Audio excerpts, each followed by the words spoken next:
नमस्कार दोस्तों, स्वागत करता हूं एक नई वीडियो के साथ। दोस्तों, तीतागढ़ रेलवे स्टॉक के अंदर अगर आप लोगों ने इन्वेस्टमेंट की हुई है या तीतागढ़ रेलवे स्टॉक के अंदर आप लोग इन्वेस्टमेंट करने का सोच रहे हैं, या फिर मैं बोलना चाहूंगा कि तीतागढ़ शेयर के अंदर आप लोग एवरेज करने का सोच रहे हैं, चौथा मैं ये भी वो जरूर बोलना चाहूंगा, या फिर तीतागढ़ शेयर के अंदर आप लोग एग्जिट हो रहे हैं। आपने ऊपर के लेवल पे लिया था और आज आप इसे बेचना चाहते हैं, आपको डर लग रहा है, तो आपको बोलना चाहूंगा इस वीडियो में बने रहिए, क्योंकि ये वीडियो खासकर तीतागढ़ शेयर के ऊपर ही बनाई गई है और स्पेशल उन्हीं लोगों के लिए ये वीडियो है। तो ध्यान से चीज़ों को समझ लेना, हर एक सवाल का जवाब तीतागढ़ शेयर को लेकर इस वीडियो में आप लोगों को मिल जाएगा। देखिए, सबसे पहले जब हम किसी स्टॉक में इन्वेस्टमेंट करते हैं तो अपने आप को दिलासा, अपने आप को भरोसा दिलाना होता है कि भैया मैं सही हूं या मैं गलत हूं। आपकी स्टडी गलत भी हो सकती है ना, तो हम अपने आप को सही या गलत साबित करने के लिए सबसे पहले ये देखेंगे कि तीतागढ़ शेयर के अंदर हमारे साथ बाकी लोग कौन है। तो सबसे पहले नजर जानी चाहिए प्रमोटर की। तो प्रमोटर की हिस्सेदारी कितनी है? 40%, यानी कि 40% हिस्सेदारी अभी भी प्रमोटर की इस स्टॉक के अंदर है। ये बहुत अच्छी बात है, लेकिन एक अच्छी हिस्सेदारी उसे माना जाता है जहां पे प्रमोटर की हिस्सेदारी 50% हो कम से कम, है ना। लेकिन जहां पे 50% हिस्सेदारी नहीं होती वहां हम एफआईज और डीआईज के डेटा को भी ध्यान से देखते हैं। तो यहां पर एफआईज की नजर में ये स्टॉक आता है 11% के करीब, बहुत अच्छी बात है। डीआईज की नजर में भी ये स्टॉक आता है 13% के करीब। तो कहने का मतलब ये है कि भैया आपने किसी गलत जगह पैसा नहीं लगाया, क्योंकि एफआईज और डीआईज बहुत सोच समझ कर किसी स्टॉक को लेते हैं, क्योंकि ये बड़े प्लेयर होते हैं, ये बड़ा पैसा होता है जो किसी स्टॉक को रन कर सकते हैं, चला सकते हैं, बुल रन ला सकते हैं और एक डाउनफॉल भी ला सकते हैं। ये बात ध्यान रखना, ठीक है।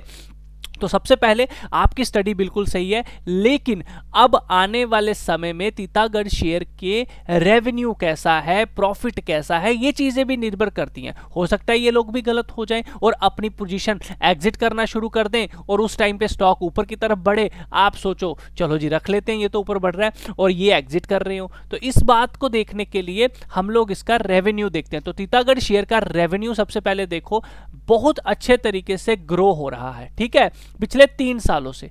इसका अगर नेट प्रॉफिट देखें तो वो भी ग्रो हो रहा है, कहीं ना कहीं यहां पे डगमगाया था, उसके बाद ओके ओके चल रहा है, ज्यादा ओके नहीं करूंगा लेकिन ओके है, नेट प्रॉफिट में है। बट नेट प्रॉफिट से कुछ नहीं होता, दिखाने को तो ये कुछ भी दिखा सकते हैं। तो हमारे लिए इंपॉर्टेंट ये चीज होती है कि भैया क्या इस नेट प्रॉफिट को कैश में कन्वर्ट किया जा रहा है या नहीं दिखाया जा रहा, ठीक है ना। बुक्स में दिखाने से कुछ नहीं होता, तो वो चीज हमें कहां से पता चलती है? वो पता चलती है कैश फ्लो से। तो कंपनी का जो कैश फ्लो है ना, ये प्लस में होना चाहिए। कुछ समय के लिए हो सकता है लेकिन ज्यादा समय के लिए नहीं। तो अगर आप ध्यान से देखोगे, ऑपरेटिंग एक्टिविटी में कंपनी के पास पैसा है, कंपनी को ऑपरेटिंग एक्टिविटी में कोई दिक्कत नहीं आ रही, इसका मतलब कंपनी अब स्मूथली जो है वो काम कर रही है। बट एक चीज इसके ऊपर ध्यान रखना, जब हम नेट प्रॉफिट को देखते हैं तो नेट प्रॉफिट का कन्वर्जन जो है वो कितना होना चाहिए, है ना, डिफरेंस कितना होना चाहिए? ज्यादा से ज्यादा 20-30% का डिफरेंस होना चाहिए, इससे ज्यादा नहीं होना चाहिए। तो नेट प्रॉफिट 291 करोड़, यहां 147 करोड़, और कैश फ्लो देखो 85 है। तो नियर अराउंड आप कह सकते हो 30-40% के करीब करीब ऑपरेटिंग एक्टिविटी में आपको कैश फ्लो देखने को मिल रहा है, जो कि आई थिंक एक अच्छी बात नहीं है। अगर ये नंबर बढ़ता है प्रॉफिट के साथ तो बहुत अच्छा रहेगा, लेकिन आपको ये जरूर कहना चाहूंगा कि हाँ, कंपनी प्रॉफिट बना रही है, उसे कैश में भी कन्वर्ट कर पा रही है, ठीक है, लेकिन अच्छे तरीके से मैं बोलूंगा कैश में कन्वर्ट नहीं कर पा रही। हो सकता है लॉन्ग टर्म का टेंडर हो, लॉन्ग टर्म पैसा फंसा हो, तो वो चीज थोड़ी सी ध्यान में रखिएगा, ठीक है। यानी कि प्रॉफिट पूरा कैश में कन्वर्ट नहीं हो पा रहा है, इस बात को ध्यान रखिए। ये चीज क्लियर होगी। अब हमारे पास लास्ट चीज होती है कि भैया कंपनी पैसा तो बना रही है, लेकिन जो पैसा बना रही है क्या वो वाकई में सेल्स से पैसा आ रहा है या फिर अदर इनकम है? तो आप देख सकते हो अदर इनकम ज्यादा नहीं है, मेन सेल्स से ही पैसा आ रहा है। तो ये अच्छी बात है कि जो इनका मेन कोर बिजनेस है वहीं से रेवेन्यू जनरेट हो रहा है। लास्ट में हम बात करेंगे बैलेंस शीट की। तो देखो, बैलेंस शीट में हमें ये पता चलेगा कंपनी के पास कैश वगैरह कितना है, कैश रिच है या फिर सिर्फ ऐसे ही प्रॉफिट्स के ऊपर चली जा रही है। तो जब भी देखना है कंसोलिडेशन के बेसिस पे देखना है, ताकि आपको सारे बिजनेस की जो पिक्चर है वो दिख जाए।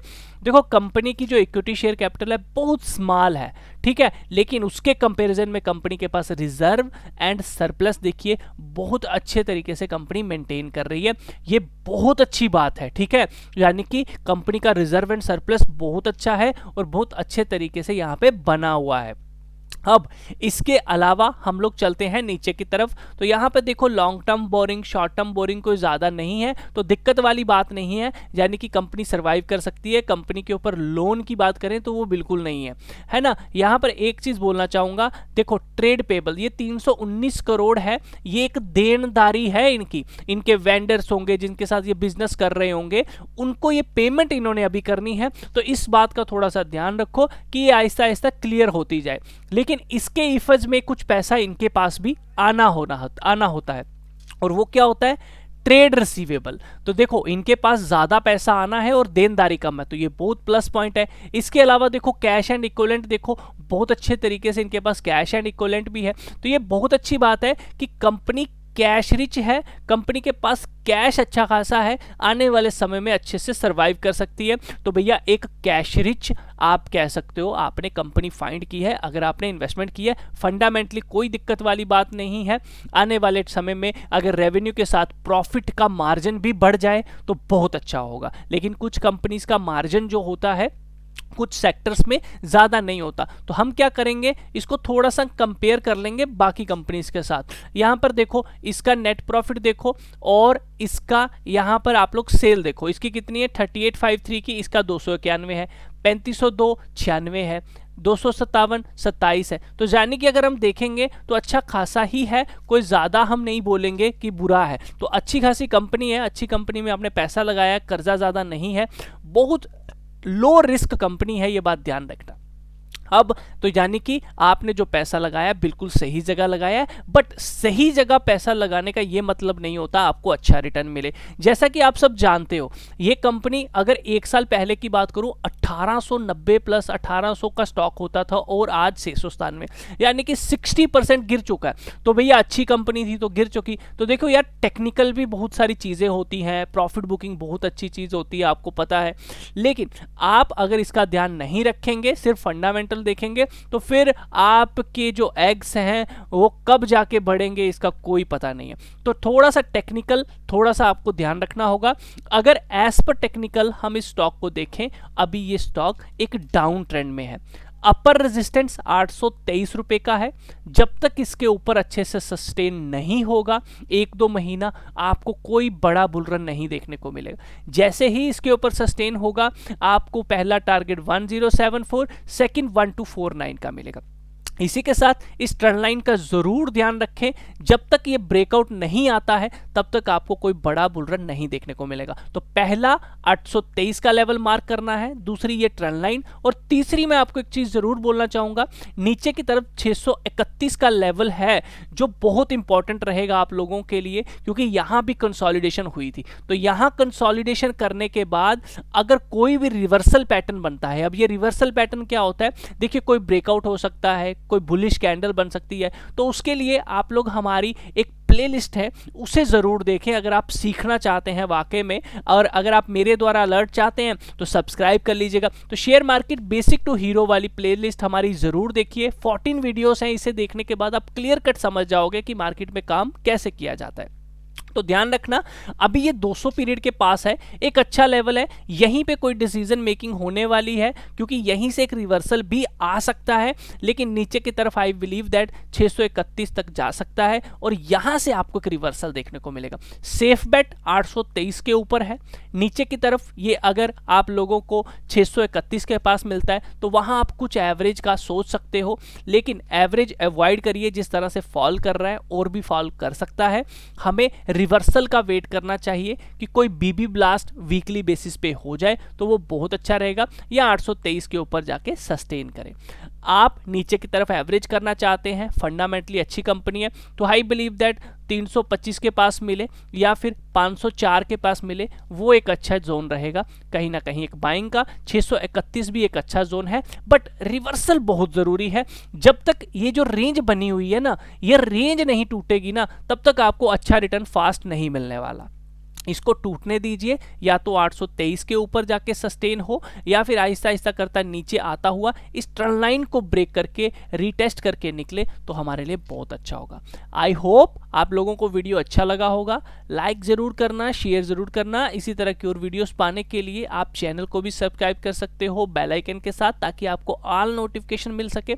और इसी के साथ एक चीज़ लास्ट में ज़रूर कहना चाहूँगा कि चैनल तो आप सब्सक्राइब कर लीजिए, इस वीडियो को भी आपने देख लिया, स्टडी भी कर ली, लेकिन ट्रेड लेने से पहले एक बार अपने फाइनेंशियल एडवाइजर से ज़रूर पूछना है, क्योंकि रिस्क आप सबका है।